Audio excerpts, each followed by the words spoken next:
Hello friends, welcome back to my channel. और मेरा नाम है प्रियंका और मेरे चैनल का नाम है Priyanka cook spot and vlog.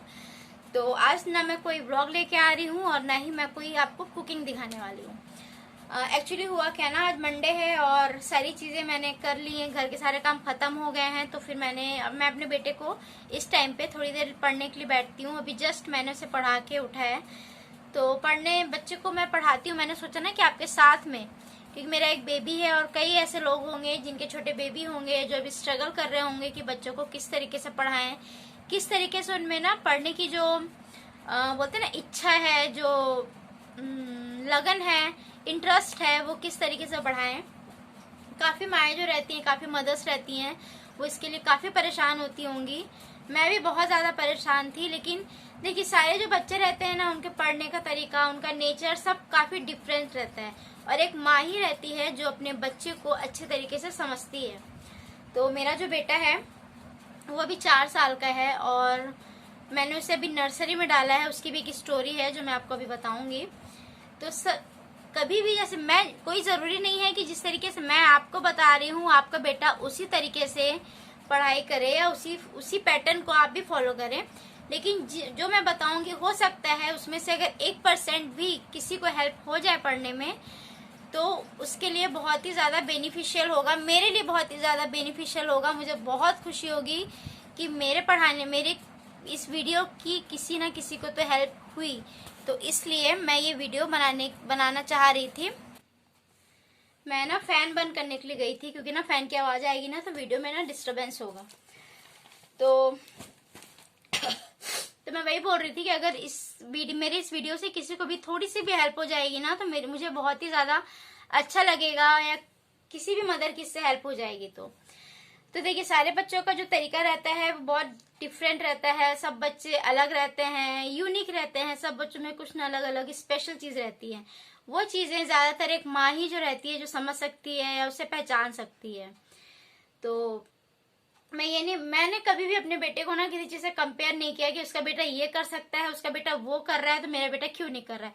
हाँ, मैंने कोशिश की कि हाँ, अगर उसका बच्चा उसी एज का है, वो ये काम कर रहा है, तो मैं उसे वो चीज सिखाऊं। अगर वो सीख सके तो बेटर, बहुत अच्छा है। लेकिन अगर वो नहीं सीखता उस चीज को, तो मैं कभी भी फोर्स नहीं करती, या कभी भी अपने आप को मैं रिग्रेट नहीं करती। अपने आप के ऊपर मैं कभी भी ब्लेम नहीं देती कि ये चीजें मेरे बेटे ने नहीं की तो उसकी जिम्मेदार मैं हूं या कोई और है। क्योंकि मेरे बेटे के साथ में शुरू में थोड़ी सी मेडिकल कंडीशन भी हुई थी, जिसके वीडियो में जो मैं आपको कभी और इन केस फ्यूचर में बताऊंगी तो देखेंगे। इस वजह से, और नहीं भी अगर मेडिकल कंडीशन होती ना मेरे बेटे की, तब भी मैं उसे कभी भी किसी दूसरे बच्चे से कंपेयर करके फोर्स नहीं करती कि उसका बच्चा ये करे, उसका बच्चा वो करे। मेरा जो बेटा है, हम लोग 3 बेस्ट फ्रेंड थे और तीनों के बेबीज जस्ट 1-1 महीने के आगे पीछे हुए थे, फरवरी, मार्च, अप्रैल। मेरी जो फ्रेंड है, जो एक दिल्ली में रहती है, पूजा, उसकी बेटी बहुत ही ज्यादा इंटेलिजेंट है, सबसे छोटी है। लेकिन हम तीनों फ्रेंड्स के बच्चों में से सबसे ज्यादा इंटेलिजेंट वो है। उसे पूरा लिखना, पढ़ना, बोलना, सारी चीजें उसे आती हैं। तो इसका ये मतलब नहीं है कि मेरा बच्चा या मेरी जो एक और फ्रेंड है रेखा, उसका बच्चा मतलब इंटेलिजेंट नहीं है। सब लोग हैं, लेकिन सबका अलग अलग प्रोसेस रहता है। और अभी जो मैं आपको कुछ चीज बता रही हूँ ना, जो मैं अभी आपको आगे बताऊंगी, वो मैं अपने मेथड से भी मैंने सीखी है। और कुछ चीजें जो मेरी फ्रेंड है ना पूजा, उसके थ्रू भी मैंने अपने बच्चे को सिखाया है। मैं आपको सच बात बताऊं, जब लास्ट ईयर ना मेरा बेटा बोल भी नहीं पाता था, इसलिए उसका इंटरव्यू सिलेक्शन नहीं हुआ था। तो उसके बाद में ना, जब मुझे नहीं अच्छा लगता था, लॉकडाउन हो गया था, मेरी फ्रेंड से बात होती थी ना, तो जो मेरी फ्रेंड की जो बेटी है ना, वो भी 1 या 2 दिन ही स्कूल गई होगी और फिर उसका ना लॉकडाउन लग गया था। तो जब मेरी उससे बात हुई ना, तब उसने बताया कि ये चीजें इस तरीके से सिखाई जाती हैं स्कूल में, और मेरी बेटी सीखी है। मतलब उसका नाम परी है, मेरी फ्रेंड की बेटी का नाम परी ने सीखा है। तो मैं ना उसे ही कॉपी करके, उसे ही सीखी कि हाँ, मैं भी इस तरीके से अपने बेटे को सिखा सकती हूँ। तो मैंने उसे काउंटिंग सिखाना चालू किया और भी कई चीजें मैंने ना उसे सिखाना चालू की।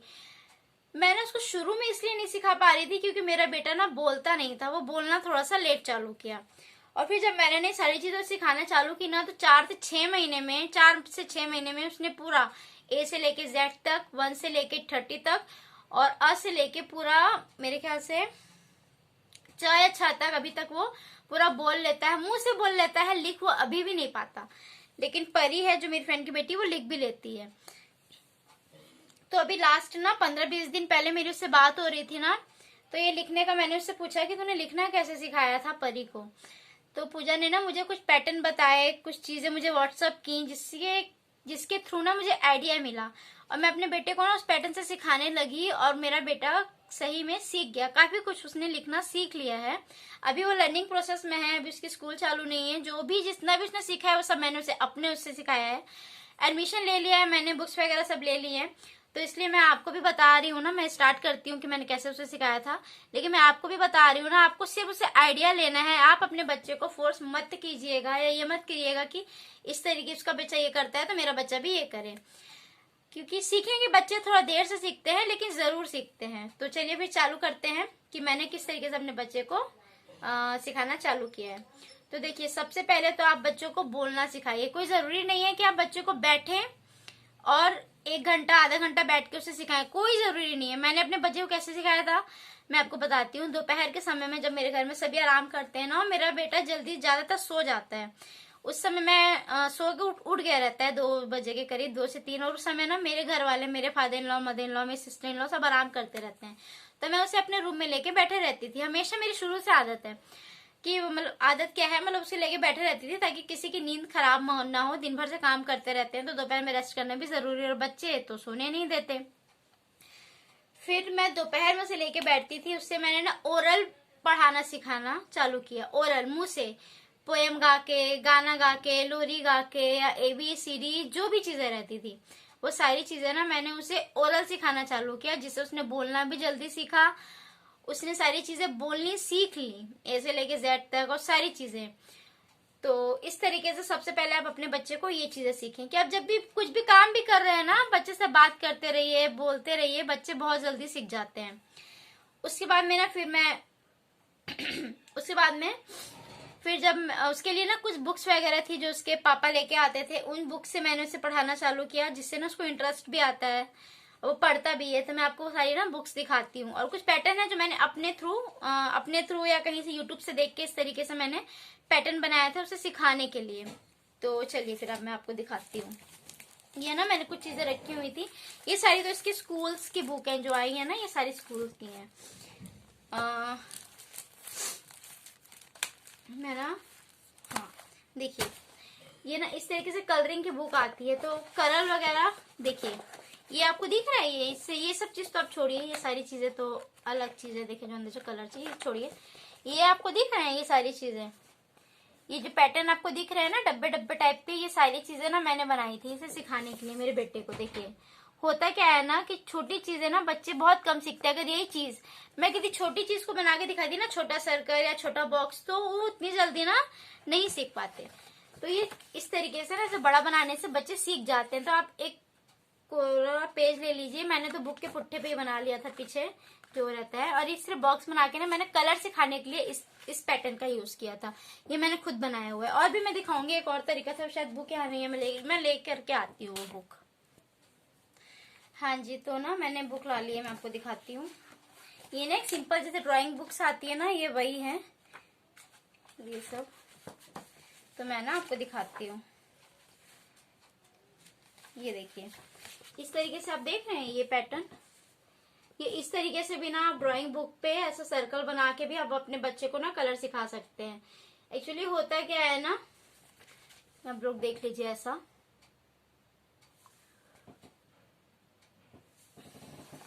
होता क्या है ना कि जब बच्चे ना चीजों को बड़े उसमें देखते हैं ना, बड़े वे में, बिग वे में, तो उन्हें ना याद रहती है वो चीजें, उन्हें याद रहती हैं। तो इसलिए इस तरीके से आप बच्चों को कलर सिखा सकते हैं। इसके अलावा आपको ये पीछे चार्ट दिख रही होंगी, मैं आपको दिखाती हूँ। ये आप चार्ट देख रहे हैं ना, इस तरीके की चार्ट्स आती हैं जो बच्चे लोगों को ना पढ़ाने के लिए बहुत ही ज्यादा यूजफुल होती हैं। ये बॉडी पार्ट्स वाली चार्ट है। इसके अलावा मेरे पास अल्फाबेट, मैथमेटिकल और हिंदी के जो अनाराम रहता है ना, अक्षर ज्ञान, वो सारी चीजों के चार्ट है मेरे पास पीछे टंगे, आपको दिख रहे होंगे ये। और एक चीज और मैं बता रही हूँ ना, जैसे कि ना जब आप अपने बच्चों को, मैंने बताया ना कि ओरल में पढ़ाती थी, तो आप उस समय भी अपने बच्चों को बॉडी पार्ट्स वगैरह सिखा सकते हैं। जब मेरा बच्चा बोलना भी नहीं जानता था ना, उस समय मैंने उसके बॉडी पार्ट सिखा दिए थे बोलना। नोज कहाँ है बेटा, तो मुंह से बोल नहीं पाता था, बट वो ऐसे टच करके और बता देता था कि नोज कहाँ है, हेयर कहाँ है, आइस कहाँ है, एल्बो कहाँ है, सारी चीजें वो बता देता था। तो आप इस तरीके से जब आप दोपहर में या शाम को अपने बच्चे को ऐसे लेके बैठते हैं, उसके साथ खेलते हैं ना, तो बातों बातों में आप ये चीजें उसे सिखा सकते हैं। अब इसके अलावा मैं आपको दिखाती हूँ रैंडम, यानी कि पोयम वगैरह भी ना मैंने इसी तरीके से अपने बच्चे को सिखाए थे दोपहर में बैठ के। ये सारी पोयम है। एक दिन में तो बच्चे पोयम नहीं याद कर सकते, अगर आप सोचे ना कि एक दिन में एक पोयम याद करें। ये सारी चीजें पोयम की बुक्स हैं, ये राइटिंग वगैरह की बुक है। ये सारी चीजें तो अभी आपके लिए जरूरत नहीं होंगी, मैं आपको बेसिक जो चीजें रहती है वो मैं आपको बता रही हूँ। पोयम वगैरह आप अपने बच्चों को ना ऐसे आप बोलते रहिए, बच्चे याद कर लेते हैं। उनके आप सुनाते रहिए, सुनते रहिए, बच्चे आप यकीन करेंगे जो पोयम या जो लोरी ना मैंने अध्ययन को, मेरे बेटे का नाम अध्ययन है, उसे मैंने बचपन में सुनाई थी, गा के सुनाती थी। वो सारी पोयम जब मैंने उसे 4-6 महीने बाद नॉर्मली ऐसी गाना मैंने चालू किया ना, वो पोयम मेरे बच्चे को याद थी। वो मेरे साथ वो पोयम गा रहा था और मैं सोच में पड़ गई, ये पोयम तो मैंने इसे कभी सिखाई नहीं, तो इसे याद कैसे है। फिर मुझे समझ में आया कि जब वो छोटा था ना, तो मैं उसे सुलाते समय ऐसे ही गाते रहती थी, या मेरा ऐसे भी आदत है गुनगुनाते रहने का। फैन बंद देना, तो गर्मी लग रही है, तो इससे ना वो बच्चे सीख जाते हैं। तो इसलिए ना आप भी पोयम उनके साथ में गाते रहिए या कुछ बोलते रहिए, तो वो सीख जाएंगे। एक चीज जो मैंने मिस्टेक की है, लेकिन मैं चाहती हूँ कि आप लोग गलती ना करें। आप अपने बच्चे को अगर कोई भी चीज सिखा रहे हैं, जैसे कि चम्मच, प्लेट, किताब, तकिया, बेड, कुछ भी चीजों के बारे में अगर आप उसे जानकारी देना चाहते हैं ना, तो आप उसे इंग्लिश में पहले सिखाइए। उसका रीजन मैं आपको बताती हूँ। मेरे यहाँ क्या हुआ था ना, कि मेरे भाई बोलता था मुझे कि इंग्लिश में बोला कर, लेकिन मैं शर्म की वजह से नहीं बोलती थी। तो मेरे बेटे ना सारी चीजें हिंदी में सीख ली, और अब मैं ना उसे इंग्लिश में सारी चीजें सिखा रही हूँ। वो सीख रहा है, लेकिन अब थोड़ा लेट सीख रहा है, यानी कि मुझे ये चीजें ना उसे शुरू में सिखा देनी चाहिए थी कि इंग्लिश में इसे क्या बोलते हैं। जैसे ये किताब है, तो इसे किताब ना बोल के आप बुक बोलिए, ठीक है। बेड है, पर्दे हैं, पर्दे ना बोल के आप इसे कर्टन बोलिए। दीवारें हैं, उसे वॉल बोलिए। अब मेरी बात समझ रहे हैं ना कि मैं क्या बोल रही हूँ। मतलब आप जो चीजें बोल रहे हैं ना, आप उसे इंग्लिश में बोलिए, क्योंकि देखिए हिंदी, हम इंडियन है, हिंदी तो हम घर में बोलते रहते हैं। बच्चे हिंदी अपने आप बिना सिखाए सीख जाते हैं कि हिंदी में किस चीज को क्या बोली जाती है, बट इंग्लिश सीखने में उन्हें टाइम लगता है।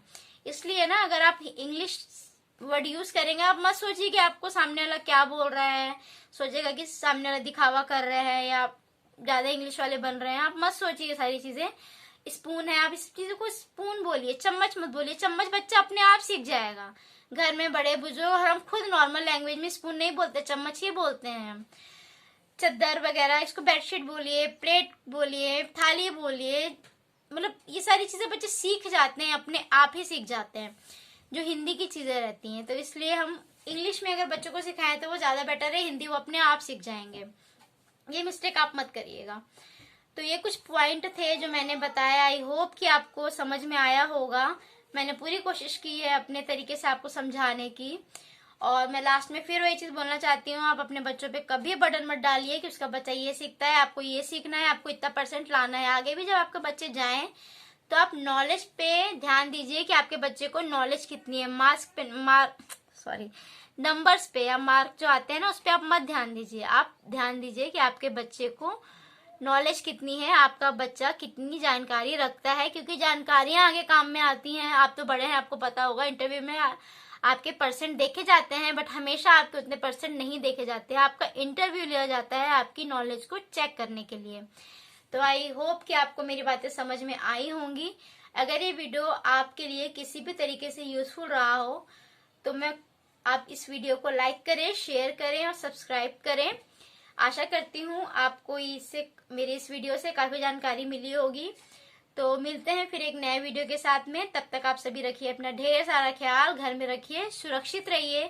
कोरोना का टीका लग गया है तो भी घर ही में रहिए, सुरक्षित रहिए, बिना मास्क के मत जाइए, डिस्टेंस बनाए रखिए। तो आशा करती हूँ आप लोग मेरे वीडियो को लाइक करेंगे, शेयर करेंगे और सब्सक्राइब करेंगे। मिलते हैं नए वीडियो के साथ में, तब तक के लिए बाय।